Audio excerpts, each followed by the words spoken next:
Hi guys, welcome back. I am Vivek Singhal from tradingwithvivek.com।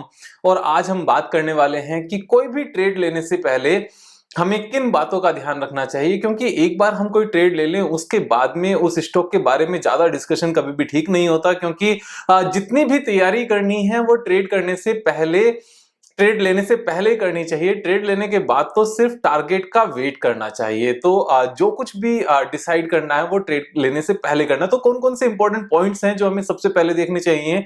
तो यहाँ पर किसी भी इन्वेस्टमेंट से पहले मेरा मानना यह है, इक्विटी ट्रेडिंग या इन्वेस्टमेंट की बात मैं कर रहा हूं, तो किसी भी कंपनी को 3 कैटेगरीज में डिवाइड किया जा सकता है। तो फर्स्ट कैटेगरी क्या है कि क्या वो एक ग्रोथ स्टॉक है, क्या वो एक ग्रोइंग कंपनी है। Company like HCL technologies, Hindustan Unilever या फिर TCS या फिर HDFC बैंक, ये ग्रोइंग कंपनीज हैं, मार्केट लीडिंग कंपनीज हैं। अब अगर कोई कंपनी इस तरह की है तो उसको कब परचेज करना चाहिए? उसको परचेज करना चाहिए एक फेयर प्राइस पे, जब वो बहुत ज्यादा ऊपर ना चल रही हो, क्योंकि ये बिग साइज कंपनीज हैं, ग्रोइंग कंपनीज हैं। तो ये जिगजैग वे में हमेशा ट्रेड करेंगी। और ऐसा नहीं है कि अगर रिजल्ट्स अच्छे आए और पहले से ही बहुत ज्यादा ऊपर चल रहा है 200 डे मूविंग एवरेज से फॉर एग्जांपल, तो वो वहां ऊपर जाता रहेगा, ऐसा नहीं होता है। सो ग्रोथ कंपनीज को हमें एक फेयर प्राइस पर परचेज करना चाहिए। तो अगर वो एक तो कैटेगरी ये हो गई। अगर वो ग्रोथ कंपनी नहीं है तो वो फिर वो एक वैल्यूएशन के बेस पर होना चाहिए। से फॉर एग्जांपल कि कोई मेटल सेक्टर की कंपनी है या फिर कोई नॉर्मल एनर्जी सेक्टर की कंपनी है, यूटिलिटी सेक्टर की कंपनी है, लाइक पावर कंपनी है जिसमें बहुत ज्यादा ग्रोथ नहीं है, या फिर टेलीकॉम कंपनी है जिसमें बहुत ज्यादा ग्रोथ नहीं है, क्योंकि वहां सैचुरेशन ऑलरेडी हो चुका है। एक्सेस टेक्नोलॉजी का बहुत बड़ा रोल नहीं होता कि इमीडिएटली कुछ नया हो जाएगा। ये ज्यादा बड़े इंफ्रास्ट्रक्चर के ऊपर बेस्ड होती हैं। इसमें बहुत बड़ा कैपेक्स लगता है, कैपिटल एक्सपेंडिचर होता है, जैसे यहां पर सीमेंट कंपनीज हैं।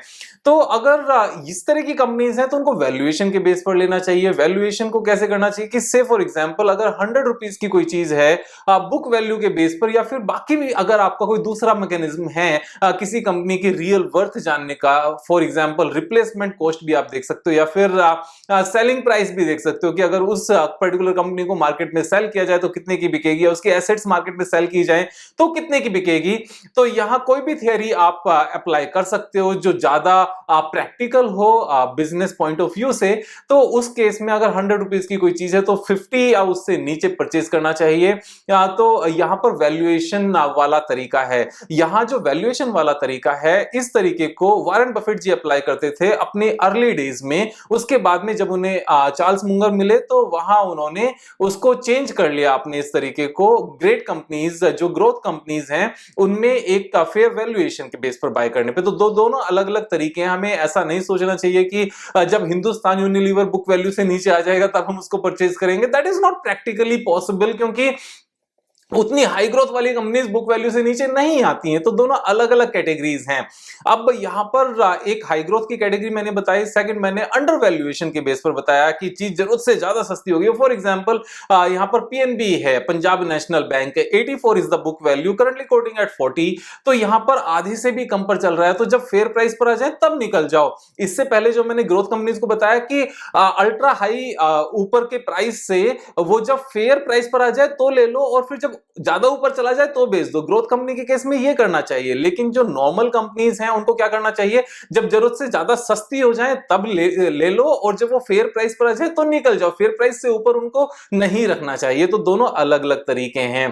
थर्ड जो तरीका है यहां पर ट्रेड करने का वो है कि अगर कोई बिजनेस या फिर कोई कंपनी, कोई सेक्टर अगर लॉस मेकिंग है अर्ली डेज में, या फिर बहुत ज्यादा ग्रोथ नहीं है, या कुछ भी समझ नहीं आता था पहले उनमें कि क्यों ट्रेड किया जाए, ना तो जरूरत से ज्यादा सस्ती हैं और ना ही उनकी बैलेंस शीट ऐसी है कि उनको सस्ता देखा जाए, लेकिन अगर ओवरऑल स्ट्रक्चर, ओवरऑल मैकेनिज्म उन बिजनेस का चेंज हो रहा है because of the policy making, like sugar companies, जैसे मैंने डिसाइड किया था यहां पर एथनॉल को लेकर कि a lot of sugar cane will be crushed to make to produce ethanol. और जब एथनॉल के लिए एक बहुत बड़ा पोर्शन शुगर केन का वहां चला जाएगा, यूज हो जाएगा, तो शुगर बनाने के लिए कम शुगर केन बचेगा, जिसकी वजह से शुगर के प्राइसेस भी बढ़ेंगे और एथनॉल तो यहाँ पर अच्छा बिकेगा ही, because government of India has given a guarantee that whatever quantity of ethanol will be produced in India, every quantity, every liter of it will be bought by the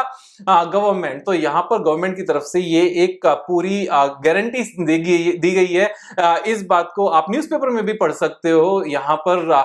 तो यहाँ जब structural change हो जाए पूरी ही industry का because of policy making, तो यहाँ एक अलग ही रास्ते निकल कर आते हैं। तो या उस तरह की कैटेगरी होनी चाहिए। तो यहाँ पर कोई भी इन्वेस्टमेंट मेरे हिसाब से, जितनी मेरी समझ है, 3 कैटेगरी में डिवाइड हो सकती है।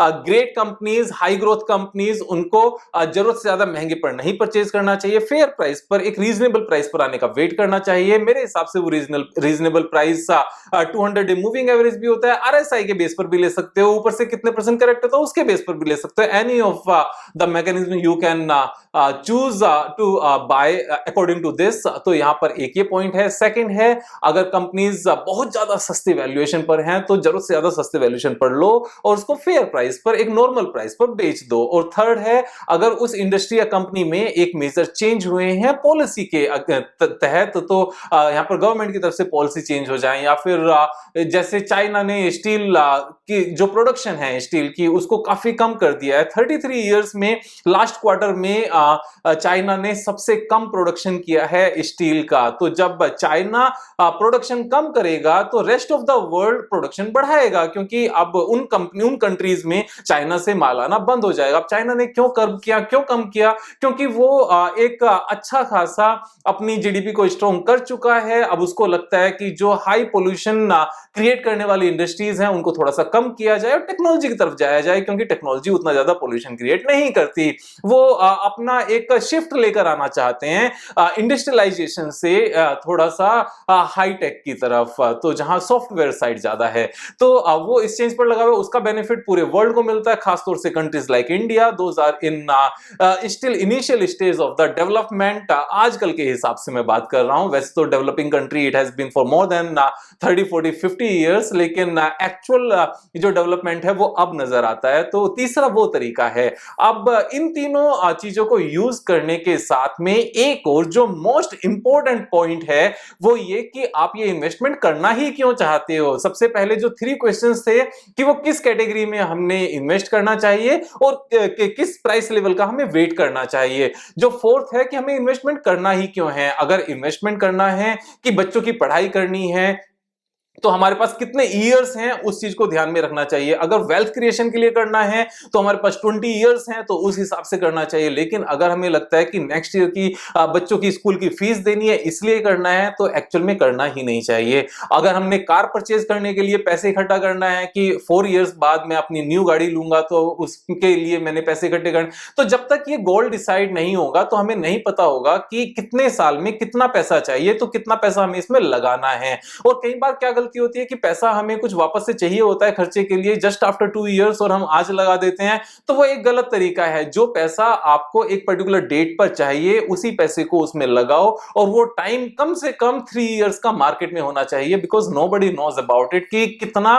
मार्केट में उथल पुथल हो जाएगा, कितनी वोलेटिलिटी आएगी। और वोलेटिलिटी में घबराकर सस्ते प्राइस पर अपने अच्छे स्टॉक्स को निकाल देना समझदारी नहीं है। तो यहाँ कन्विक्शन कब आती है किसी भी स्टॉक को होल्ड करने की, और कभी भी हम गलती करने से कब बचते हैं, वो तभी बचते हैं जब हमें पता है कि ये कौन सी कैटेगरी में फिट बैठता है। जैसे टाटा टेली महाराष्ट्र लिमिटेड को लेकर काफी लोग ने यहाँ पर एक ही क्वेश्चन आता था, विवेक भाई आप ये इस पे वीडियो क्यों नहीं बनाते, इसको लेकर आपने कभी नहीं बोला, इसको अगर पहले बताया होता तो हम भी ले लेते। लेकिन अभी जब से उसमें उल्टे सर्किट लगे हुए, नीचे की तरफ फ्रीज लगा हुआ है, लोअर सर्किट है, अब सब ये क्वेश्चन पूछते हैं कि विवेक भाई इससे कैसे निकले, इसमें तो बेचने का मौका ही नहीं है।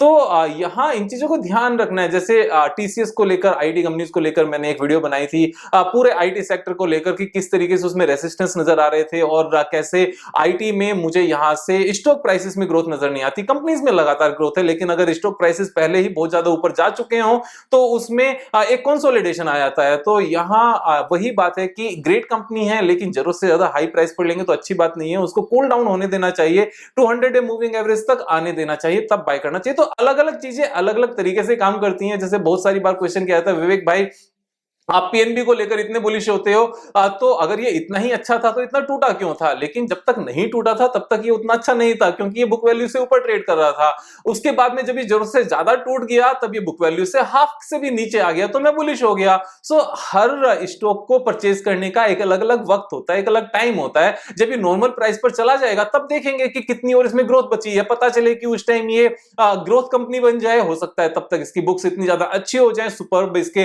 रिजल्ट्स आने शुरू हो जाएं, हर क्वार्टर अच्छे रिजल्ट्स आए, जैसे अभी जो रिसेंटली के रिजल्ट्स आए दिसंबर क्वार्टर के, वो भी बहुत अच्छे आए हैं। 1200 करोड़ प्लस का इनका नेट प्रॉफिट आया है क्वार्टर का, जो ऑलमोस्ट रिसेंट ईयर्स में हाईएस्ट एवर है। So things are getting changed. तो यहाँ इन सब चीजों को ध्यान रखना है, कैटेगरीज में डिवाइड करो, उसके बाद में उसको गोल के साथ फिक्स करो, और जब ये सारी चीजें हो जाएंगी तब मजा आएगा। अब इन सब चीजों को सीख कर करेंगे तो मजा आएगा, और ये मजा बढ़ जाएगा मार्केट की वोलेटिलिटी के केस में। हम इनको बेचने से बचेंगे और चीजें अच्छी चलती रहेंगी। तो सीखते रहिए, मजे लेते रहिए, और यहां पर पेशेंस के साथ इन्वेस्ट करना है। उस पैसे को कभी इन्वेस्ट नहीं करना जो आपको बहुत जल्दी ही अपने किसी दूसरे खर्चे के लिए चाहिए हो। मेरा मानना यह है जो पैसा आपको कम से कम 3 साल तक आप मार्केट में इन्वेस्ट कर सको, सिर्फ उसको इन्वेस्ट करना चाहिए। बाकी को आपको अपने फिक्स डिपॉजिट में या अपने सेविंग अकाउंट में संभाल कर रखना चाहिए। कल फिर मिलेंगे एक नए वीडियो के साथ, तब तक मजे करो यार। Thank you so much, have a nice day.